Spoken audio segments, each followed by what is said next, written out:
Have you ever felt exhausted despite all your efforts? Have you noticed that the more you try to change, the more trapped you feel by your past labels, experiences, and identity? Welcome back to the channel.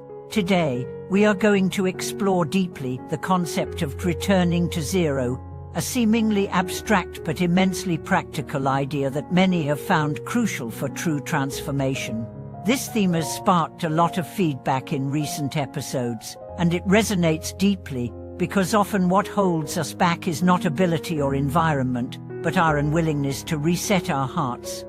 You might relate to the feeling of starting a new job but falling back into old habits, expecting the new environment to somehow fix everything, or ending a relationship but judging the next one through the lens of old wounds. Maybe you begin a new study plan but get crushed by thoughts like "I failed before," or "I probably can't do this."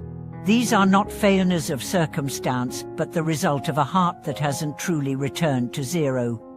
Returning to zero does not mean erasing your past or forgetting your experiences. Instead, it is learning to prevent past emotions, successes, and failures from dominating your current judgment and creativity. It is a reset attitude, an ability to approach each situation as if it's the first time, with both humility and focus, without arrogance or fear. Let me share a story that illustrates this power.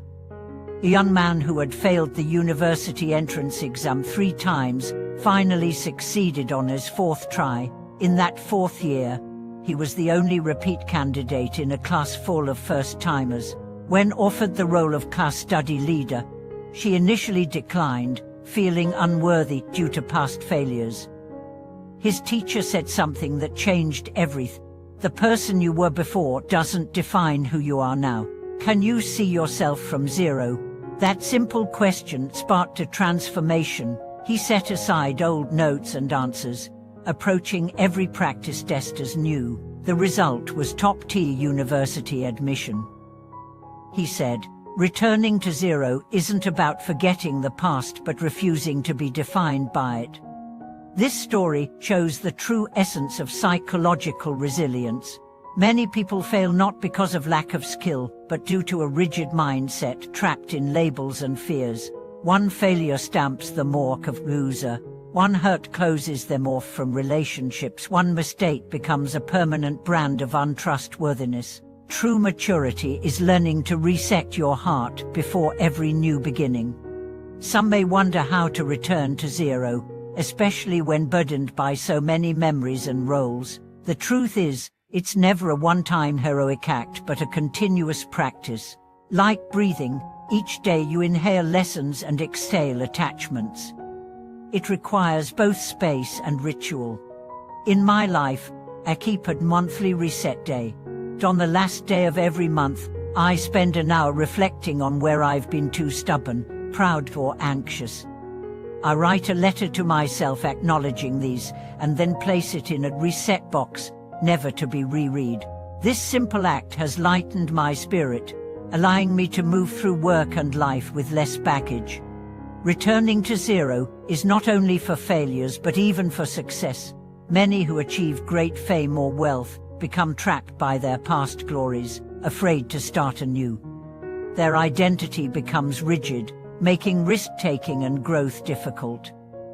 One artist in his 50s shocked friends by choosing to relearn drawing after winning his career's highest award.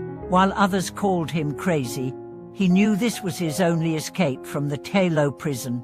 His winter spent sketching in a remote village birthed a new creative era. He said, "I'd rather try again with nothing than be chained by past achievements." This shows that returning to zero is a profound freedom. When you're not bound by who you are, you begin to explore who you might be. When you let go of what you have done, you open the question, "What will I do next?" This freedom is the true source of growth.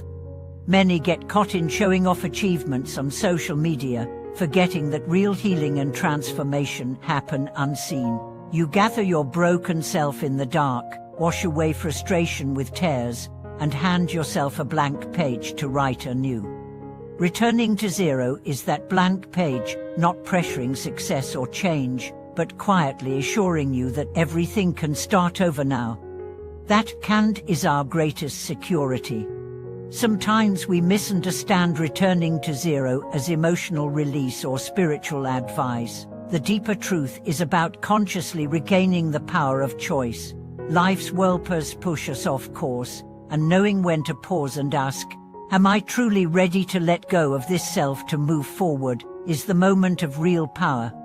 Returning to zero means acknowledging that past knowledge or identity no longer suffice. Often, we hesitate because we idolize the past self, tethering our worth to moments of glory.